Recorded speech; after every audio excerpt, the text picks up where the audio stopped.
Imagine seeing an electric car that costs less than a Honda Civic, can travel over 300 miles on a charge, charges faster than many Teslas, and comes packed with technology that rivals luxury cars. Now imagine finding out that you can't buy one in the United States. No dealership, no online order, no test drive, nothing. And we're not talking about obscure prototypes. We're talking about some of the fastest-growing electric cars in the world.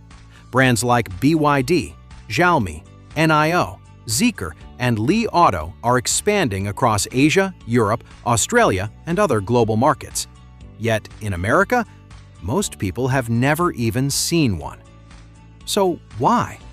Are these EVs actually banned? Or is there something much bigger happening behind the scenes? If you've spent any time on Reddit or EV forums lately, you've probably seen comments like, "I'd buy a BYD tomorrow if they sold it here." Others argue these cars shouldn't be allowed because of concerns over security, government influence, or unfair competition. So who's right? Today, we're breaking down the electric vehicles Americans can't drive, why they aren't sold here, and why many enthusiasts believe they're changing the global auto industry. Let's get started. First, let's clear up one of the biggest misconceptions. Most of these EVs aren't actually illegal. They're simply not approved for sale in the United States. To sell any new vehicle here, manufacturers must meet strict federal crash standards, emissions regulations, cybersecurity requirements, and dozens of other safety rules. That process costs billions of dollars. For companies that already have dealerships, service centers, and parts networks in America, those costs are worth it. But for brands with no U.S. presence, it's an enormous investment before selling a single car. Then there's another hurdle: politics. Trade tensions between the U.S. and China have resulted in massive tariffs on Chinese-made EVs. Even if a company built an affordable $25,000 electric car, by the time tariffs and import costs are added, much of that price advantage disappears. That's why many EV enthusiasts joke, the cars aren't banned, the economics are. Still, that hasn't stopped people from wondering what they're missing. The biggest surprise of the past year wasn't a Tesla. It wasn't a Rivian. It wasn't even a traditional automaker. It was Xiaomi. Yes, the smartphone company. When Xiaomi announced it was building an electric car, many people expected another startup experiment. Instead, they delivered one of the most talked about EVs in the world. The Xiaomi SU7 offers impressive range, fast charging, strong performance, and a premium interior that many reviewers compare to cars costing much more. Owners have praised how seamlessly it integrates with Xiaomi's phones and smart home ecosystem. Some enthusiasts even describe it as the closest thing we've seen to what an Apple car might have looked like. Naturally, videos of the SU7 exploded across YouTube and social media. Even American viewers, who can't buy one, were impressed. Of course, skeptics point out that long-term reliability remains unproven. After all, building great smartphones isn't the same as building cars that last 15 years. Still, the Xiaomi SU7 proved one thing. Chinese companies are no longer just making cheap EVs. They're making cars people genuinely want. And if one smartphone company can build something this impressive, imagine what dedicated automakers are doing. If there's one company Americans hear about the most, it's BYD. Today, BYD is one of the largest EV manufacturers on Earth, producing millions of electric and plug-in hybrid vehicles every year. Unlike many automakers, BYD even builds many of its own batteries, electric motors, and semiconductors. That helps keep costs low while allowing the company to move incredibly fast. One model in particular has captured worldwide attention: the BYD Seagull. In some markets, it sells for the equivalent of around $10,000 to $15,000. That price alone shocked the automotive world. Reviewers say it's not luxurious, but it's surprisingly well built. Modern touchscreen, practical interior, solid driving experience, everything many city drivers actually need. On Reddit, countless users say cars like the Seagull could completely change the affordable EV market if they were ever sold in America. Others argue that once US certification, costs, tariffs, warranties, and dealership expenses are included, it would never stay that cheap. Even so, the bigger story isn't the price. It's the fact that companies are now building quality EVs at costs many global automakers are struggling to match. And BYD doesn't stop there. Models like the BYD Seal are frequently compared to the Tesla Model 3, while the Dolphin has become a popular compact EV in Europe, Australia, and Southeast Asia. These aren't experimental vehicles anymore. They're mainstream cars winning over real buyers around the world. While BYD focused on manufacturing, NIO chose a completely different strategy. Instead of trying to make charging faster, they tried to eliminate charging altogether.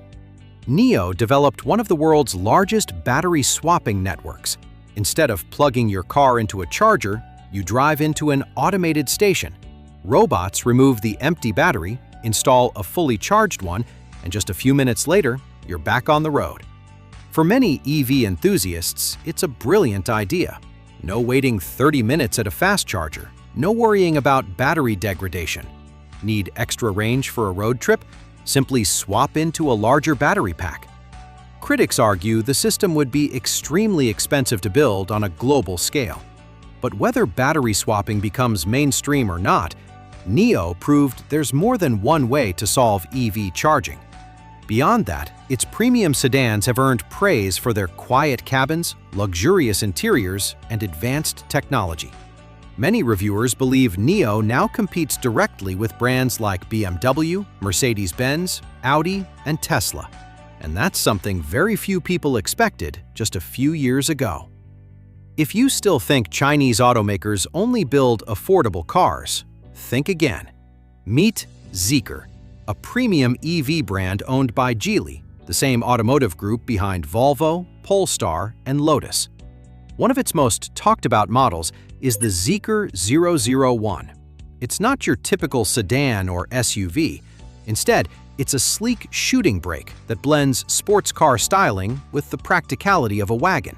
Automotive reviewers have praised its striking design, luxurious cabin, and impressive performance. Inside, you'll find premium materials, large digital displays, ambient lighting, and enough rear seat space to rival executive sedans. Some reviewers have even called it one of the best-looking EVs currently on the market. That says a lot about how far Chinese automakers have come. Just a decade ago, they were mostly competing on price. Today, they're competing on design, technology, and luxury. Another company making headlines is Li Auto. Unlike most EV manufacturers, Li Auto became successful by taking a different route. Instead of relying solely on batteries, many of its vehicles use what's called an extended range electric vehicle, or EREV. The wheels are always powered by electric motors, but when the battery starts running low, a small gasoline engine turns on, not to drive the wheels, but to generate electricity and recharge the battery. Think of it as carrying your own backup charger wherever you go. For drivers who worry about charging infrastructure, it's an appealing compromise. You still get the smooth driving experience of an EV, but without as much range anxiety on long road trips. Li Auto's flagship SUVs, like the L9, have also become famous for their luxury interiors, massive displays, premium seating, entertainment screens, high-end sound systems, and enough comfort that some reviewers describe them as living rooms on wheels. Instead of chasing sports car buyers, Li Auto focused on families, and that strategy has made it one of China's fastest-growing premium brands. At this point, you might be wondering, if these cars are so good, why can't someone simply import one? The answer is, it's complicated. Most foreign vehicles that weren't originally certified to meet US safety standards generally can't be imported for everyday road use until they're at least 25 years old. That's known as the 25-year rule. It's the same reason Americans had to wait decades before legally importing cars like the Nissan Skyline GT-RR34. There are a few exceptions for testing, research, or exhibition vehicles. But for the average buyer, importing a brand new Xiaomi, BYD, or Zeekr simply isn't a realistic option. Even if you managed to bring one into the country, finding replacement parts, service centers, and insurance would create an entirely new set of challenges. Whether these brands eventually enter the US or not, they've already changed the global automotive industry. Manufacturers around the world are racing to develop cheaper batteries, faster charging, better software, and more affordable electric vehicles. Competition is forcing everyone to improve. And that's exactly why this story matters. This isn't just about Chinese cars, it's about who will lead the next generation of transportation. So, are these EVs really banned? Not exactly. Most of them aren't prohibited by law. They're simply not certified for sale in the United States. While tariffs, trade policies, and business decisions have made entering the American market extremely difficult. That distinction is important because today's market isn't permanent. Trade policies can change, manufacturers can build new factories, partnerships can be formed, and what seems impossible today may become reality tomorrow. Whether Americans eventually get to buy a BYD, a Xiaomi, a NIO, or a Zeekr, only time will tell. But one thing is already clear. The global EV race is no longer centered around just Tesla or the traditional automakers. It's become a worldwide competition, and Chinese manufacturers have become some of its biggest players. But here's the part that surprises many people. While most of these EVs still aren't available in the United States, some are finding opportunities just across the border. So why is Canada becoming the gateway for many Chinese EV brands, while the US remains largely closed? We answer that question in our next video. Why China's best EVs aren't coming to the US, but are coming to Canada. Click the video on your screen to watch it next. You might be surprised by what's really driving the difference. And if you enjoyed this video, don't forget to like, subscribe, and hit the notification bell so you won't miss our future deep dives into the rapidly changing world of electric vehicles. Thanks for watching, and we'll see you in the next one.